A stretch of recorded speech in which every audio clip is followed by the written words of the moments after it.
All right, the time is now 6:06, and so we're going to go ahead and get started. Welcome everyone to the Bookkeeping Basics for Influencers. And so this is a webinar that we did for Create Memphis. Shout out to Jasmine and the Create Memphis crew. We were sponsors for their grand opening event.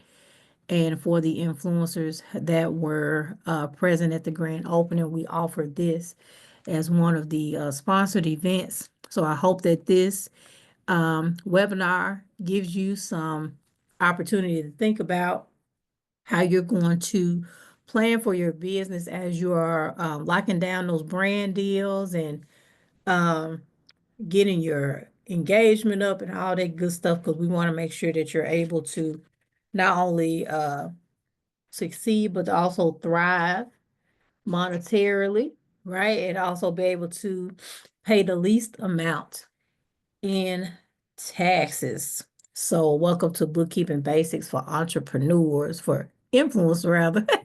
I'm your host, Sonia Jones of GIP Financials, your Mr. Miyagi of Money. And so, a little bit about GIP Financials is that our mission is to empower CEOs such as yourselves to know their numbers and position their businesses for profit. We are a remote bookkeeping firm headquartered here in Memphis, Tennessee.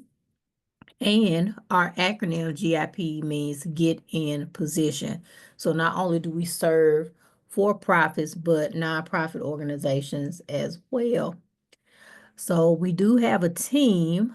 It's not just myself, going through all these numbers. I have an amazing team here, starting with our accounting team. Our accounting manager is Latasha. Well, she's Latasha Phillips now, no longer Latasha Long. And so we also have Diamond, Santasia, Jasmine, and Heather. When you get the chance to do done for you bookkeeping with us, you are assigned one of these young ladies to help manage your books. They are kind of like the first line of communication for you. And what I do in that role, along with Latasha, we make sure that your reports are good and are solid.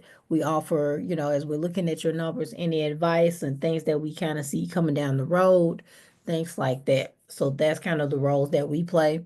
As far as our client support, we have Stephania and Steven, and what they do, they help us when it comes to any type of event planning, event strategy, vending, things like that. So that's pretty much what our team looks like. And if you've ever watched me on a video or at another webinar, I'm always talking about myself as the Mr. Miyagi of money. And so because if you remember from the Karate Kid, Mr. Miyagi was the one that taught karate to Daniel-san, but in a very unconventional way, through, wax on, wax off, sand the floor, paint the fence, all of that good stuff. So what we do at GIP Financials, we kind of do it the same way, because we want to make sure that when we're teaching numbers, we know money is a very sensitive subject. It can cause tension and anxiety, all of that, but we want to make sure that when you're learning how to run your business properly, that we make it fun and relatable. Okay. I am a 20-year veteran teacher. And so that's kind of what my specialty is. If it was up to me, I would not be the boss. I would be the chief education officer and making sure that everybody is good and understands the basics of business finance education. So what we're going to talk about tonight, we are going to talk about basically how to know your numbers as a social media influencer. So we're going to talk a lot about the fundamentals. One, how to set up your business for taxes, right? One, we're going to talk also about the benefits of bookkeeping. We're going to talk about accounting software, and then we're also going to talk about what we call in accounting the monthly financial close, but we're going to walk you through how to organize your numbers on a monthly basis. As a disclaimer, I do have to make sure that I mention that This presentation is for educational and informational purposes only, but please know that the information that I provide to you this evening, you can definitely relay this information to your tax professional or your accounting professionals, anybody else that you know. Feel free to size me up. And if they offer any commentary, feel free to let me know, right? Because, when it comes to um, accounting, bookkeeping, tax planning, things like that, there's so many, bits of information we can't cover it all, right?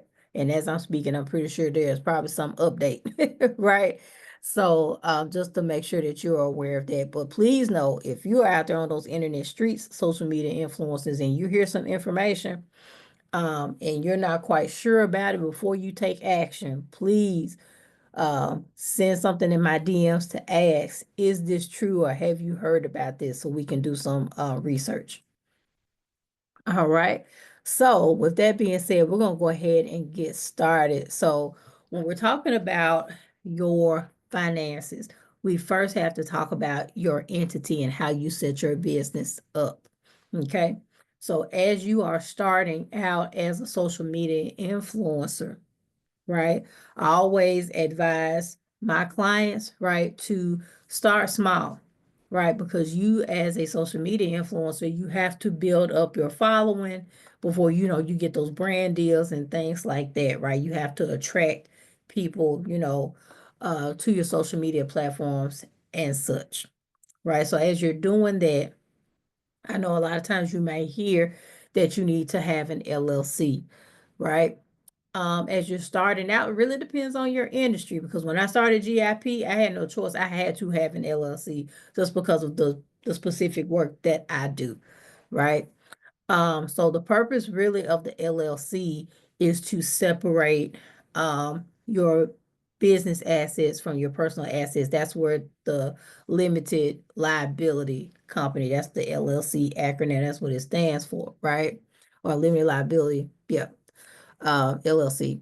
And so, because of that, if you are doing just a sole proprietorship, right? And God forbid, there's a lawsuit or anything like that, somebody's trying to sue you or something like that, they could run the chance of, coming after your personal assets if you don't have an LLC.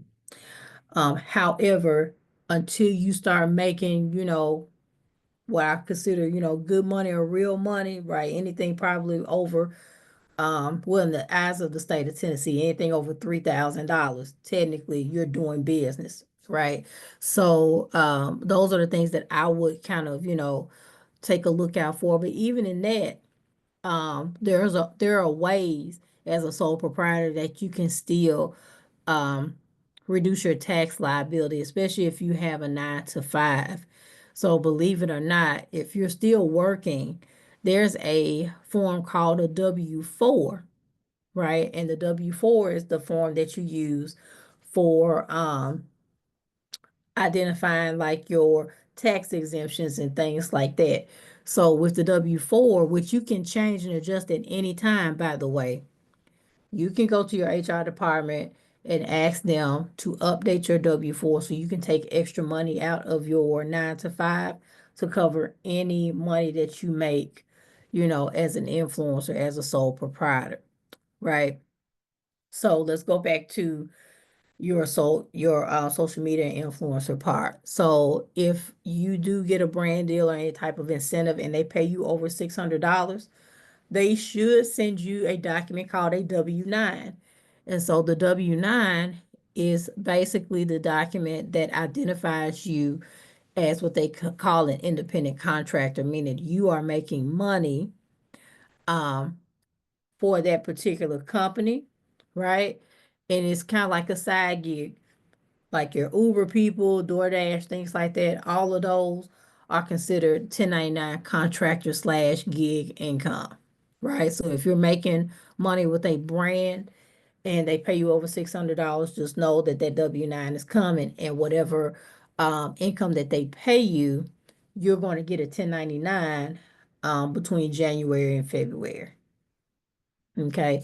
And when you get piece of paper called the 1099 is very much like your W-2. You have to report that income on your taxes. Okay. So always start off as a sole proprietor. Okay. And then once your income starts to increase, then we can take a look at whether or not an LLC would benefit you or not tax wise. Okay. If you see me looking this way, I'm looking at the PowerPoint. Um, Going back to the LLC. So when your professional or your tax person feels that it is appropriate for you to file as an LLC, there are some steps that you need to take. One, you will need to go to the Tennessee Secretary of State's website, and you will have to register your business as an LLC. Okay. And with that, there is a fee. It's a $300 fee to not only initially file the LLC, but to also renew it every year. Okay. You have to do that by April the 15th. Another tidbit that many LLC owners do not know is that when you register and create your LLC, you also have to file a particular tax called franchise and excise tax. And what the franchise and excise tax is that you have to pay a tax based off of your net assets. So any assets minus liabilities, if you have anything left over, you have to pay taxes on that within your LLC and the excise tax. So when you file your taxes as a sole proprietor or a single member LLC, the tax form that you're going to use is called a Schedule C tax form.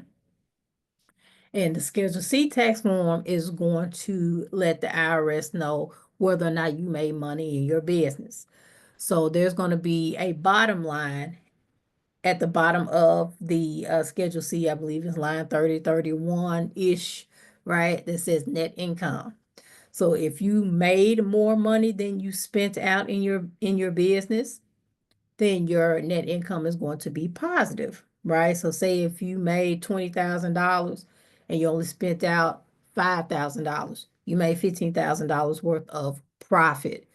What that means is that one, you will have to pay self-employment taxes on that $15,000 in profit. But also for the state of Tennessee, you will also have to pay excise tax on that $15,000 as well. The rate escapes me right now, but just know that you will have to pay that.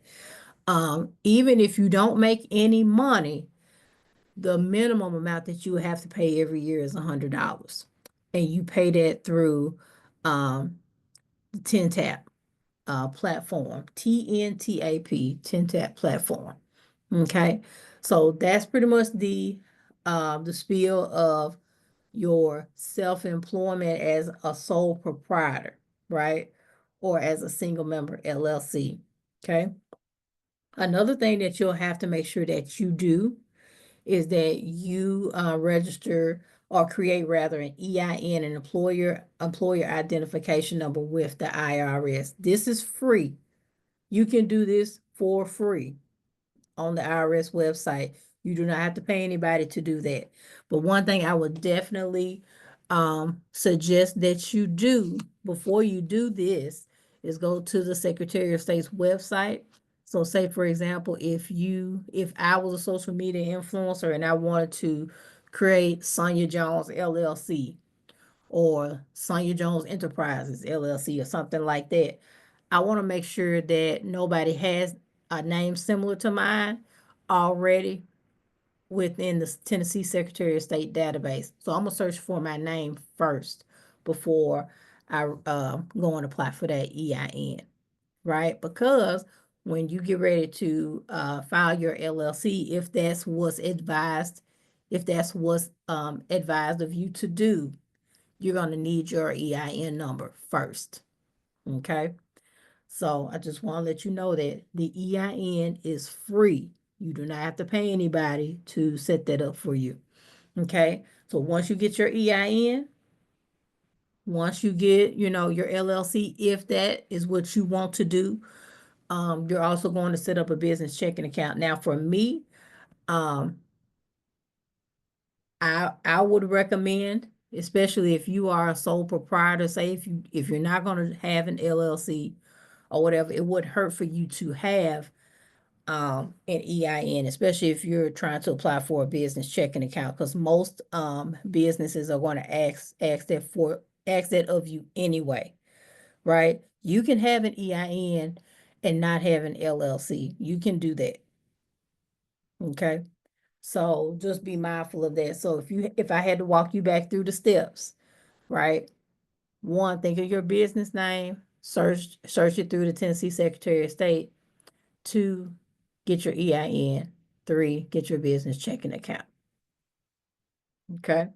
And as you're making money, and if your tax advisor recommends, like, hey, you may need to get an LLC, then that will be step four. You just register that through um, the state of Tennessee or your respective Tennessee or your respective Secretary of State, whoever's watching outside of Tennessee. Okay. So after you do that, the next thing we need to talk about are your state compliance requirements. So the first thing is you have to have a business license. If you're doing business in the state where you reside, you need to make sure that you have a business license. We live in Tennessee, so Tennessee is the star of this show here. Okay. So with that being said, one of the questions we get a lot is, especially for those who already have an LLC, is Sonia, I thought when I registered for my LLC, I thought that was my business license. No, those are two totally separate documents. Your LLC represents your business entity, because you have to remember people use LLCs for different purposes. So you can't just assume that it is for business. Okay. That's the main reason why.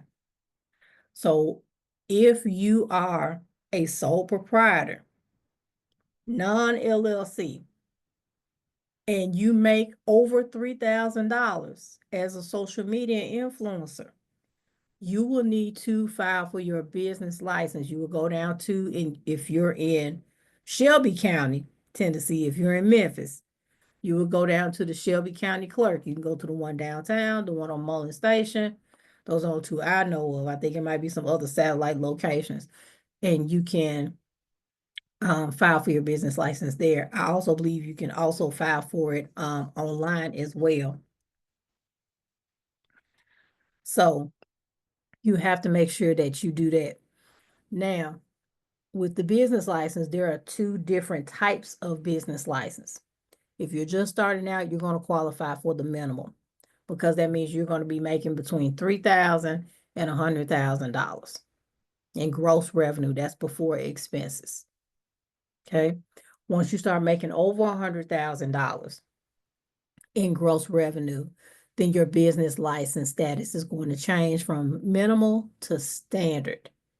And then from there, your business license renewals will have to go through TNTAP, and instead of through the clerk, your renewals. Okay. And the licenses renew, all of those between the LLC, the license, the franchise and excise tax, sales tax, they all are due around the same time of the year, April 15th-ish, right? So just make sure that you're aware of that. Okay, so remember, if you are just starting out, non-LLC, you're going to need an EIN, you're going to need your business checking account, and you're going to need a business license. Okay, because what you don't want to have happen is you get a brand deal and something goes down, it ends up on the news or something, people, all this information is open to the public. So you want to make sure that you are good. Okay, and that you're about your business. All right, so make sure that you have a business license. Also, if you decide to file an LLC, you still need a business license. This is in addition to that. Okay. Next, the State Department of Revenue. All right.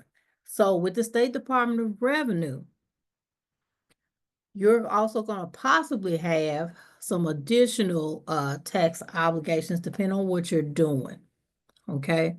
So if you are, like I said before, if you make over 100,000 and you qualify for the standard business license, that's where that business tax is going to come into play. The business tax is basically for you to renew your business license. Okay. That's what that is for. Okay, if you are reselling any products, including digital products, so that means if you have any courses that you're selling online, those are subject to sales tax as well. So you will have to register with the Tennessee Department of Revenue.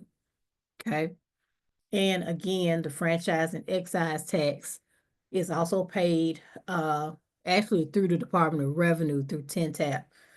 And that is also going to be a part of your LLC renewal process. So just remember, if you're an LLC, you're going to have to renew your LLC with the Secretary of State, and then you have to pay your franchise and excise tax with Department of Revenue.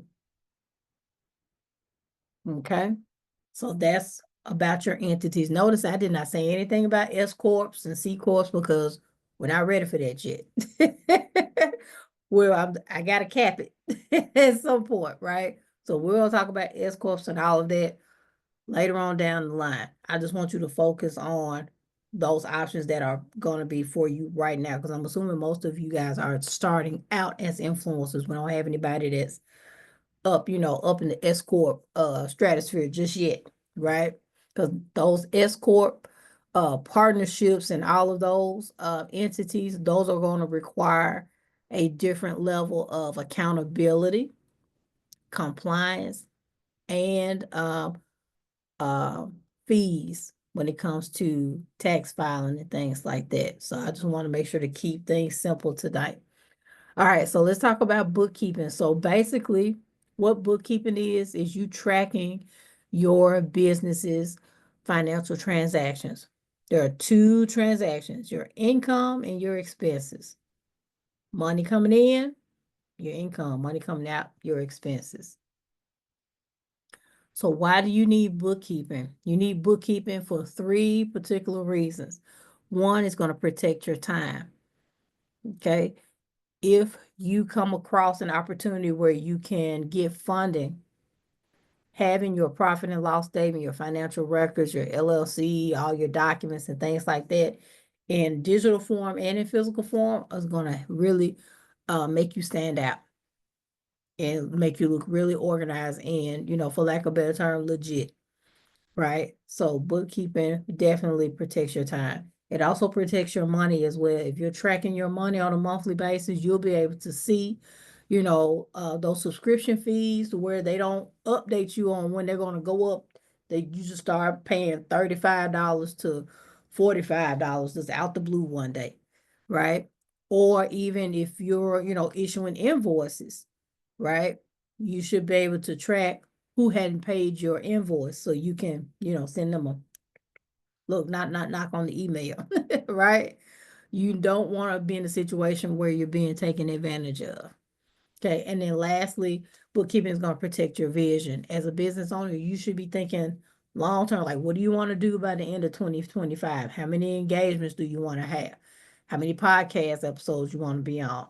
How many brand deals do you want to secure? Right?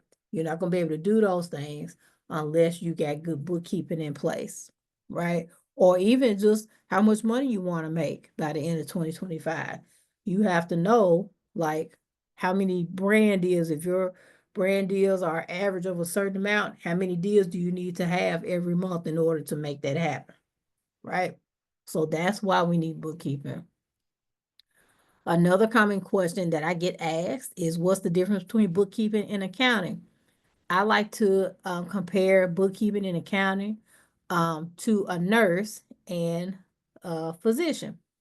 So if you think about when you have a doctor's appointment, they call you into the back, the nurse calls you, you get on the scale, they take your blood pressure, check your heart rate, then they walk you to the room, they ask you what's going on, they check your medications, are you at the same pharmacy, all that type of stuff.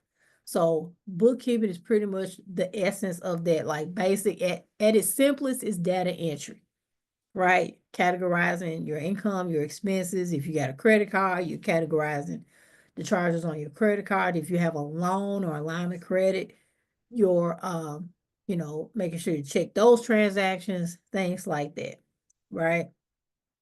So as the nurse is entering in the information in the system, the doctor is probably in his or her office looking at the information, checking your history to see when was the last time you were here. Have you had this particular issue in the past? What type of medicine that you're on? When was the last time it was adjusted? Things like that. That's in, in my eyes, that's kind of like the analysis, right? The doctor is checking, for any type of trends or see if anything has changed because maybe a prescription needs to be changed, things like that. That's what accounting is. Accounting is more analysis, right? So we're going to look at, although the bookkeeper is putting in the information for your income and expenses, all of that is going to eventually, craft your profit and loss statement, your balance sheet, and your cash flow statement. So what I do, and most of my staff accountants have accounting skills, so they can go in just like I can and look at your profit and loss sheet every month to see how your income is coming in, how your expenses is coming in. If they notice that there's a spike in your income, what happened there? If there was a dip in your income, what in the world happened there? Right? If you had any expenses that were going pop, pop, pop, or most importantly, we can also see when you are using your business funds for personal reasons, right? There's only so much Chipotle that you can eat, right? There's only so much Fashion Nova that you can wear.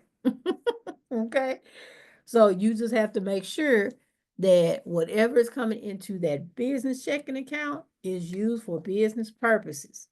Now, if you need to use any of your business funds for personal reasons, all you have to do is just make an external transfer and make sure in the memo that you write owner's draw, right? So we just have to make sure everything is clean, okay?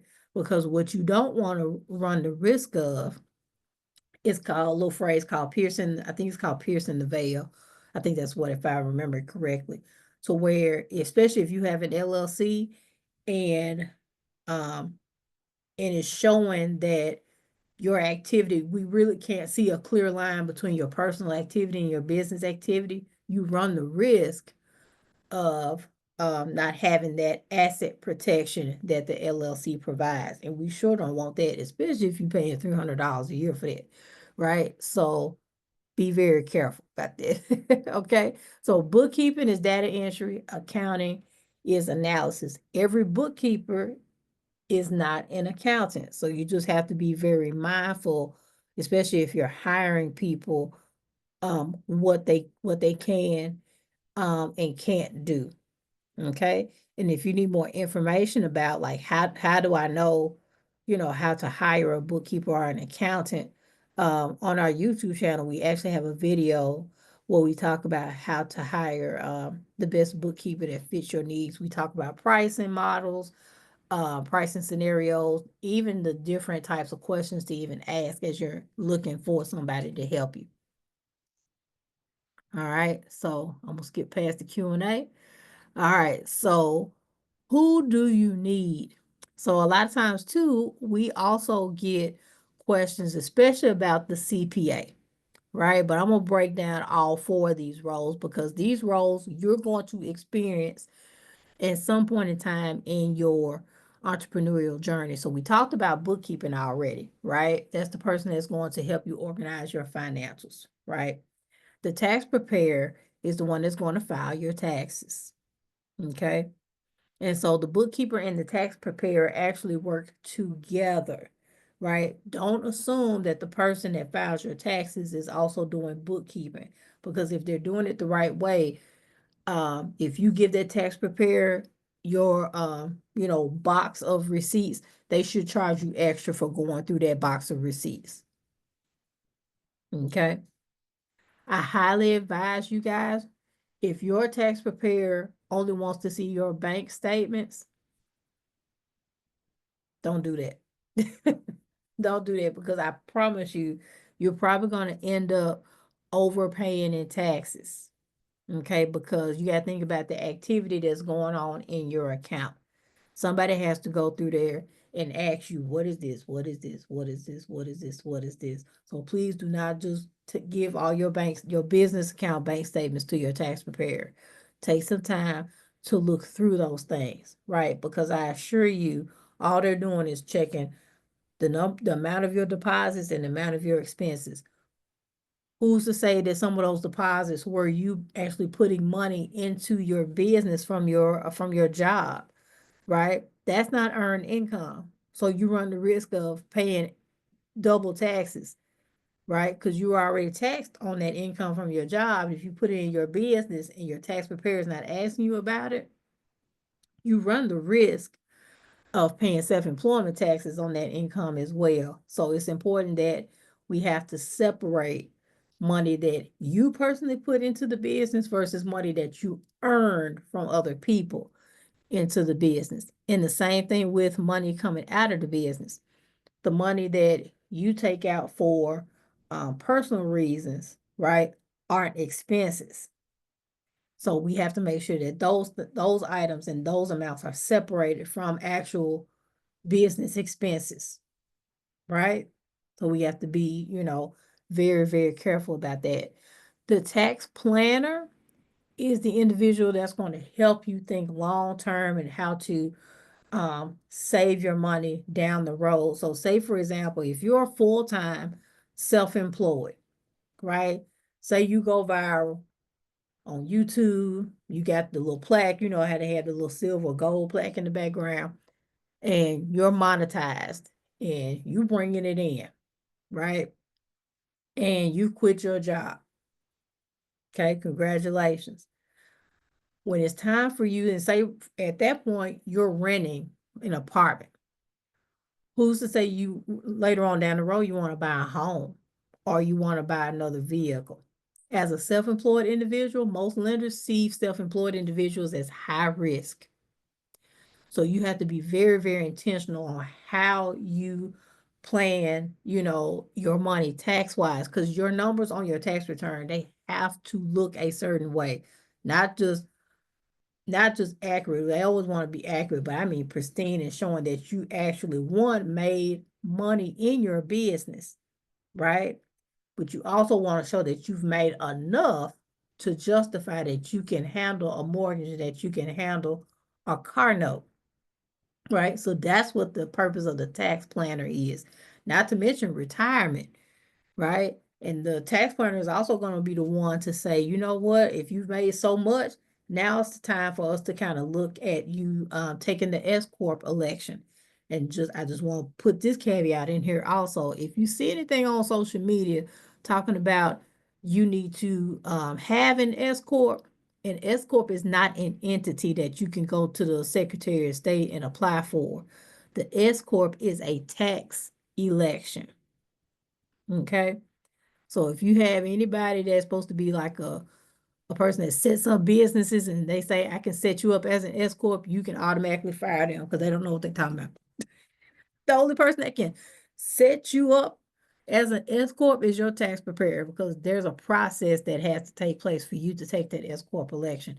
And your business setter up a person cannot do that. All right, just want to let you know that. And then last but certainly not least, the CPA, the Certified Public Accountant. Most CPAs are there for like the higher level situations. And to be quite honest, like when you get in trouble with the IRS, heaven forbid that you have to go through an audit. The only two people that can represent you in an audit are the certified public accountant and an enrolled agent. So if you ever hear on social media someone called an EA or has the title of EA, that's an enrolled agent. That's, in the eyes of the IRS, that's the top tax person, right? The CPAs and the EAs pretty much handle high level types of situations. Not to say that they don't file taxes. Some of them do, but most of them, you know, use their time on higher level things. Saying all that to say you can get most of your stuff done with a bookkeeper and a tax preparer, right? But please know those two functions are separate, okay? And if you want your tax preparer, if they offer bookkeeping services, they should be charging you for two separate functions, okay? So that is that. Those are the 4 financial roles. And I do have a video about this on my YouTube channel as well. Okay, so we talked about bookkeeping, we talked about the 4 financial roles. Now let's talk about accounting software, right? So accounting software is going to be critical for you to ensure that you are tracking your money the right way. One, you have to make sure you understand why you're using the software. Okay, in most cases, I use this slide when I'm talking to, nonprofits and, things like that. So for most of you that are social media influencers and are starting out and don't have a lot of activity, you can track your stuff on spreadsheet. We actually have something called the DIY tracker. That's a formula-based spreadsheet. Um, I wouldn't even at this point, if you're a startup, I wouldn't even advise QuickBooks at this time, only because QuickBooks is fee-based, right? The DIY tracker is fee-based, but you only have to pay for it one time, right? So it's nothing that you have to pay for on a monthly basis. I would even suggest accounting software like Wave or FreshBooks or something like that. I know Wave has a free tier where you can track your information, but they also have a paid tier that also has some, nice benefits to it as well. We got a video where we had a guest, Jackie Mercer, that did a demo on the Wave accounting software. So there's options for you out there that are cost effective. Okay. Once you've chosen your accounting software, you also have to understand and figure out who is going to help you and have access to your software, right? You of all people should be the number one person that should have access to your software at all times. If you have somebody like a bookkeeper or a tax person that is helping you, they should also have access. But also keep in mind, they shouldn't have the same level of access that you have, okay? Because you should have the access to kick everybody out, okay? And manage, certain functions, right? The bookkeeper and the tax preparer shouldn't have the same level of access that you should have. Okay, they just in there to do the work, pop on out. Okay. Another thing that when you're thinking about accounting software, what we talk about the POS integrations are what we call like the payment processors such as Cash App, Venmo, Square, Zelle, all those things. Shopify, if you're using Shopify, things like that. Um, please make sure one, that if you're using any of those, that your payouts are going directly to your business checking account. Okay.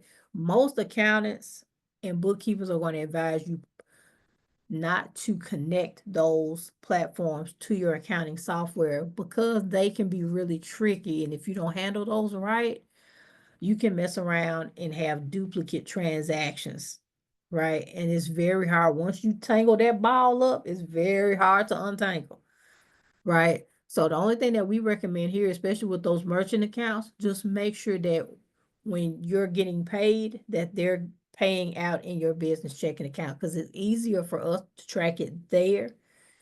And if we need to go back in there and kind of sort things out, we can.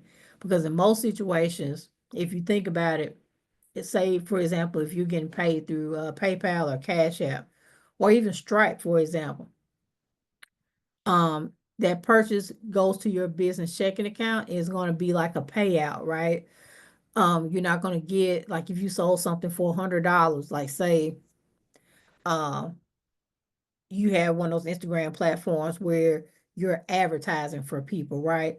And you charge somebody $100 to feature their product on your platform, right? once they pay you that $100, you're probably gonna get maybe 97, $98 of that, right? Because of the merchant account fees. On the accounting side, we actually have to record the whole $100 that was earned, and then those merchant account fees are actually expensed out. So please know, if you have not filed your taxes already and you do have some of those transactions, your merchant account fees are tax deductible. That's probably by now probably the top deduction that's commonly missed. Because you got to think about it. You're moving money in and out all the time. And um those fees can, accumulate. You're leaving money on the table, right? So that's another reason why you need to have a professional that's helping you. Okay. And then last but not least, mobile app access. So especially all of us are on our phone. So instead of, just idly scrolling, if you're sitting on the couch or at the restaurant or somewhere like that, you can go into your accounting software and um, categorize your income and expenses, right? Take advantage and use your time wisely. So here is the DIY tracker example that I was showing you. I'll try to see if I can play it. Let me see. I think I got my sound on. The DIY tracker helps you organize your income and expenses for your business. This is perfect for small business owners who struggle with their finances or can't afford a bookkeeper just yet. So in the chart of accounts, you can list your income types as well as your expenses. If you don't know the expenses, we have a list for you. You can add all of your income and expense your bank transactions from your bank account to the tracker. Next is your profit and loss. For all the information that you imported from your bank is tracked here on a monthly as well as on an annual basis. The actual dashboard, you actually get a graph snapshot of your profit and loss statement. Last but not least, we have your balance sheet where you calculate your assets, your liabilities, as well as your equity. For more information, DM us. All right, so that is the DIY tracker, and our accounting manager, Latasha Phillips, she created that DIY tracker. And like I said, it's a one-time fee of, I believe now it's $95.99, right? And you can use that tracker over and over again. You can access it through Excel or Google Sheets, right? Yeah, so, tracker here. Oh, hold on. Here we go. So if you're not using accounting software, you're not maximizing your money. So you got to be using something to track your income and expenses on a monthly basis. Okay. But like I said, you can use the DIY tracker, you can use Wave, FreshBooks. There are plenty of software options for you out there outside of QuickBooks. Okay. All right. So when we're talking about organizing your books on a monthly basis, this is pretty much a good snapshot of what you need to do. So the first thing is you have to categorize all of your income. One of the things that I would recommend that you do as social media influencers is try to segment or categorize the types of income that you're receiving so you'll know like which opportunities are most profitable for you. So if you got YouTube income, if you got Instagram income, all your social media platforms, if you've got any other type of like podcast income, if people are asking you to come and speak at workshops, things like that, try to make sure that you segment those opportunities out instead of just putting all your money just say as income. Segment it out so you can see which opportunities are most profitable for you. Okay. Next, make sure that you're categorizing your expenses as well. When we're talking about expenses in the eyes of the IRS, you have to make sure that your expenses are ordinary and necessary for your business. Okay. They're ordinary, right?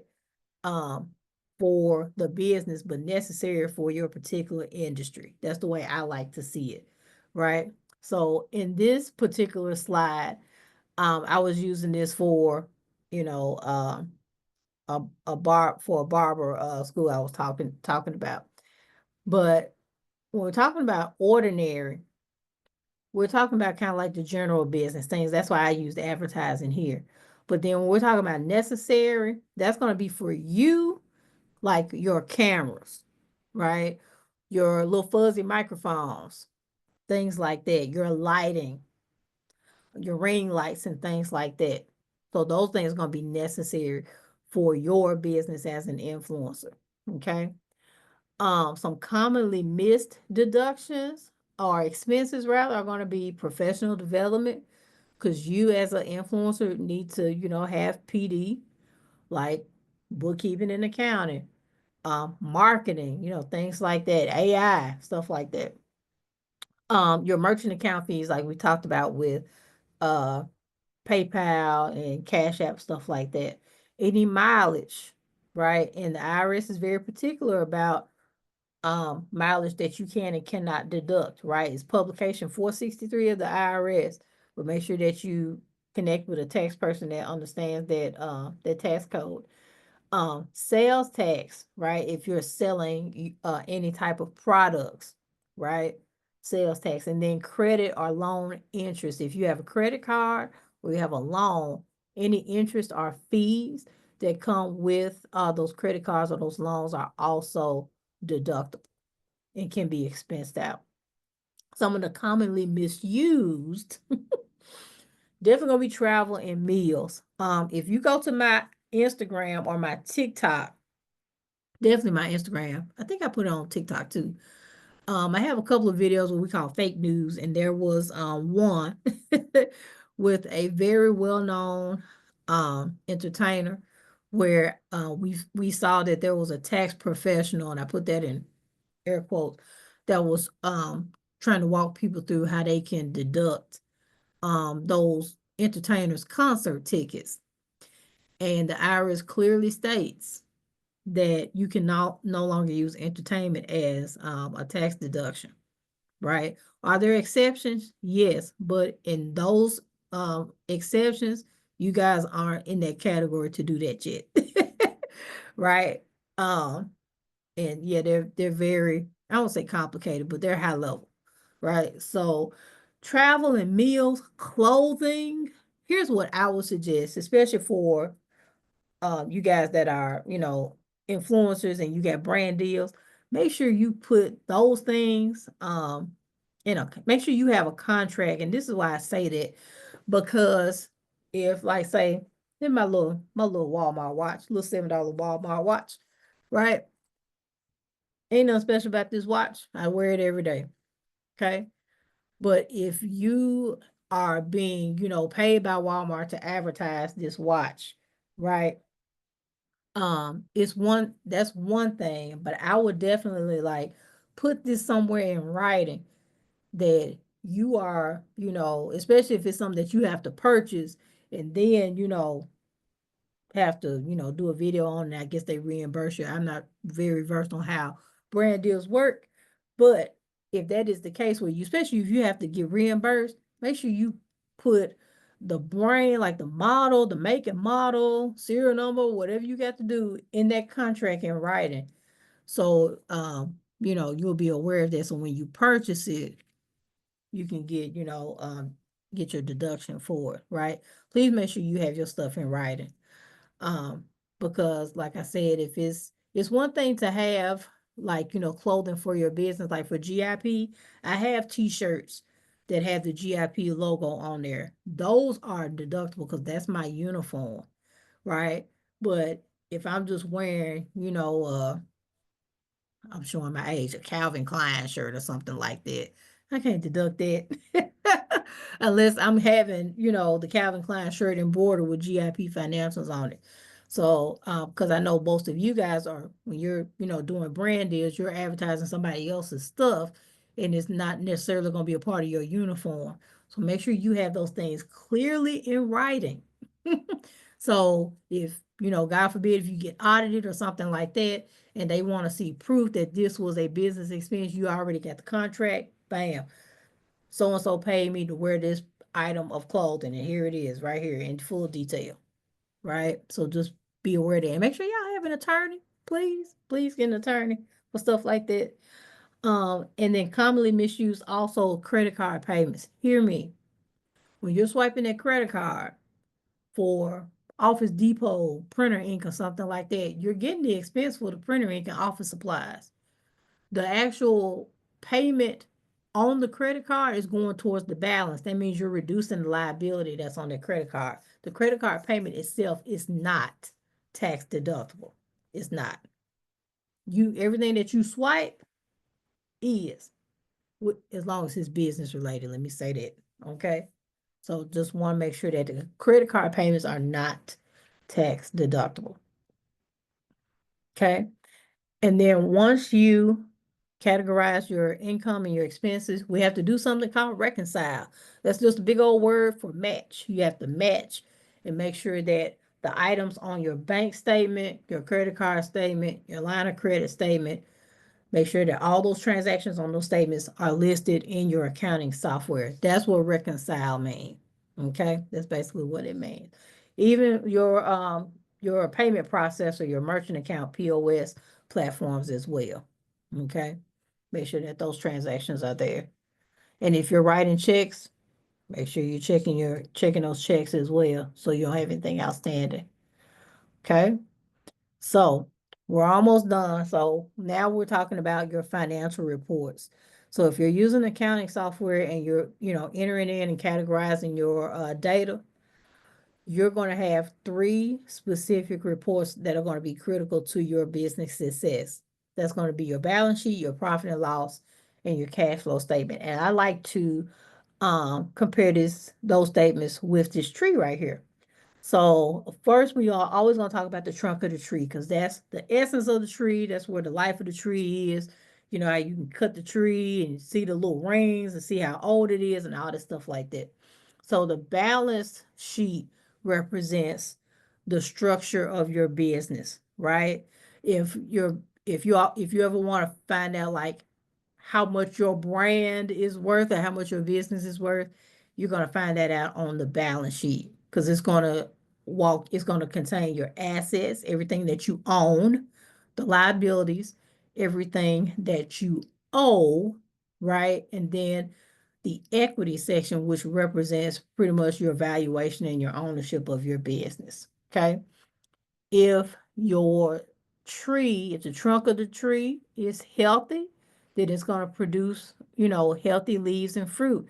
This is your profit and loss statement, right? So your profit and loss is going to let you know how much money is coming in, how much money is coming out. If you bring in more money than you spend, you got a profit. That means your business is making money, it's doing what it's supposed to do. If you're spending more than you're bringing in, then you're bringing in a loss. That means our business is not as healthy, right? Now, are you going to have some months where it's up and it's down, profit loss? Yes. But it's up to you to make sure that you're checking every month to see how things are going, right? Especially if you're doing any type of like special promos or something like that, right? Because you want to see if you got the proper return on investment from those promos did your audience, take to them and stuff like that. So you got your balance sheet, profit and loss, and here we have the water that's, nourishing the roots and, supporting the tree. The water represents your cash flow statement, right? So without the nourishment from the water, the tree cannot survive, right? Friends, if you do not have money coming into your business will not survive. So those are your three reports: your balance sheet, your profit and loss, and your cash flow statement. Okay. So as we're speeding through these, right? So your profit and loss, the components of your profit and loss statement are going to include, like I said, your revenue, your expenses, and then at the bottom, it's going to show you something called your net profit. Okay. And the net profit is either going to be a positive number. If it's positive, that means you made more than you spent. If the net income is negative, that means that you spent more than you made, right? That means you have a loss. The profit and loss is going to be the report that your tax preparer is going to kind of lean on the most for your tax filing. Okay, and in most cases, for those of you that are listening, the Schedule C tax return is going to be the tax return where this data on the profit and loss is going to go. Okay. And then your balance sheet again is going to show your assets, what you own, right? The liability, what you owe, and then the equity, the value of the company. So examples of your assets are going to be, of course, the cash in your checking account. If you have products, any inventory that hasn't sold, and if you have any equipment, right? Expensive equipment like your MacBooks and things that can be depreciated, meaning that the amount of that piece of equipment can be expensed for a certain amount of time, right? It's a added benefit for tax savings. Okay. And then your liabilities are going to be like your credit cards, your loans. If you're running payroll, any payroll taxes, sales tax liabilities, things like that.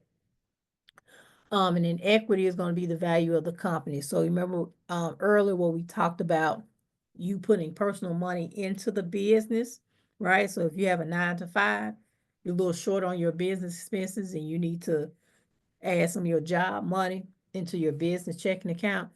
That's you adding value into or adding equity into your business. That's called an owner's contribution. So on the flip side of that, if you had a big old payday, from YouTube and you want to take some of that money out, and use it for personal purposes, right? I.e. paying yourself, there's nothing wrong with that. But just know that's considered an owner's draw. So you're removing money or removing a piece of the value of the business, for your personal use. Okay. So like I said, a lot of times when we hear owner's draw, it's like, gives you the heebie-jeebies. But I just want to say there's nothing wrong with paying yourself. You just got to do it the right way. Okay. And the balance sheet is going to be the report that the lender, so if it's time for you to get funding, right? The lender is going to want to see your balance sheet because they want to see one, your liabilities, who you already owe, and then your assets. So, one, do you have enough cash and assets to support the amount of money that you're asking for? Because they want to see if you're able to pay it back. And then the cash flow statement. Remember, we said no business can survive without cash. And so the cash flow statement is basically going to give you information about how much cash was coming in and out of your business within that certain period of time, right? It's going to look a little different from your profit and loss statement because the cash flow statement is not just going to show like how much cash was coming from your profit and loss in the operations, but it's also going to show how much money you spent on like paying back credit cards or if you're issuing invoices, like, and people hadn't paid you back on your invoices, like accounts receivable, things like that. How much cash was used, in growing or, taken away from, the balance sheet. Okay. One of the questions that we get often is like, especially during tax time, say at the end of 2024, you profited like $10,000 by December 31st in your business. But in your business checking account, December 31st, it was showing like $2,000. So what happened? There's a good chance you probably spent that $8,000 in between the 10,000 and the $2,000, right? So just know that profit and cash are not the same thing. So that's why we say, especially when you have those big paydays and things like that, you have to make sure that you have a system, even with that within itself, because a lot of times that when we are helping entrepreneurs with their taxes, we notice that they're not paying any taxes throughout the year. And so what happens at the end of, April when it's time for you to file your taxes, you know, you're in sticker shock because you end up owing money because you haven't done the necessary planning to cover yourself to pay taxes throughout the year. Okay. So That's why we always say cash and profit are not the same thing. Anytime that you're having those good months where you got extra cash, let's set some money aside for taxes. Let's set some money aside for you to pay yourself, and let's set some money aside for emergencies, right? Just in case something unexpected comes up. Okay.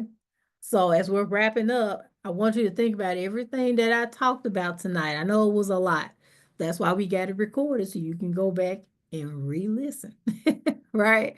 So I want you to think about which strategy can you immediately implement in your business. Maybe you can go in and start collecting, all of your receipts, because right now it's May. We almost 2 months, it's almost halfway. I'm like, oh, it's May already. Good Lord. Right? So think about one strategy you can automatically implement into your business. Right? Think, strategize, and execute. All it takes is just one. If you just do one thing, that can help you out. Okay? So if you want additional information about knowing your numbers and all that good stuff, we have a podcast called From Chaos to Clarity, Unleash Your Business Potential. We have new episodes that come out every Thursday. We're airing on a Thursday, and on today, we have an episode with Victoria Ravenel, a DNV consultant. She is a grant writer in Atlanta, and we're talking about, of course, grants. Okay. And then after her episode, we're going to do a live Q&A with Victoria. And if you're not on our email list, make sure that you get on the email list. You should be able to scan the QR code, or you can go to gipfinancials.com and go to the podcast, and you should be able to, access the podcast from there. I also want to introduce you to our online community, GIP Academy. So for those of you that are like, Sonia, this information was great.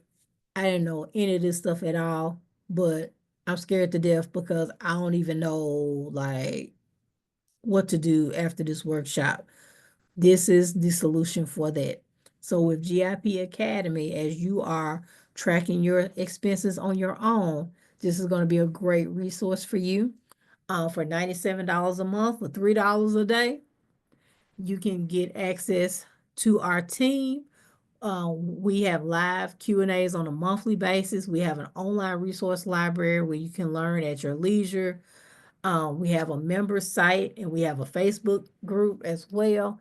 And then once every 3 months, once every quarter, you can meet with me. You can meet with Latasha, Heather, any one of our team members, and we will review your books with you to see how well you're doing and give you some insight on how you can track your numbers better.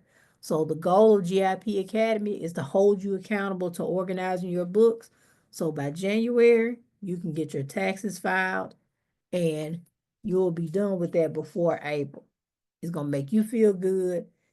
It should empower you to, uh, not only keep your numbers updated, but also go after more deals, because you can feel more confident about going after more deals, because you know that you're going to be able to manage your money on the back end with us.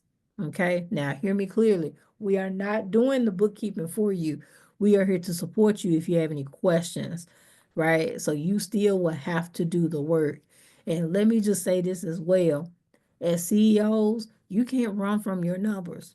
You just giving your information to a bookkeeper or a tax person is not enough. You still need to be very active and aware of the activity that's going in and out of your business, especially financially. All right, that's how a lot of celebrities get caught up and don't know what's going on, right? So you still have to do the work. And it's going to be better for you to know what's going on with your numbers from the ground up. So once you do blow up, when you do blow up and go viral, right, then you'll at least have the skills to communicate with your financial expert to say, I need to meet with you every month, and I need these reports, and I need to see X, Y, and Z, right? Because you should be able to hold your financial person accountable as well. Okay, so if you're interested in that, you can go to gipfinancials.com, and at the top you can click on Academy and get more information about it. So I hope that this um, webinar helped you guys tremendously. For those of you who registered, I will send you the replay to this webinar. Feel free to share with your other social media influencer friends. And please know that I'm available. GIP is available on all platforms: Facebook, Instagram, LinkedIn. I'm also available on TikTok at GIP Financials. Okay, no punctuations, just GIP Financials. Okay, and we're also on YouTube as well at GIP Financials. So, you guys, it's been great. And if you have any questions, feel free to, you can email me here at info@gipfinancials.com. But I would love for you, especially for all of you guys that are influencers, just take a little snapshot of the PowerPoint, tag us in your social media and let your other influencer friends know who we are, and we are more than happy to help and support you. Okay, so take care, you guys. Have a good evening, and I look forward to working with you soon.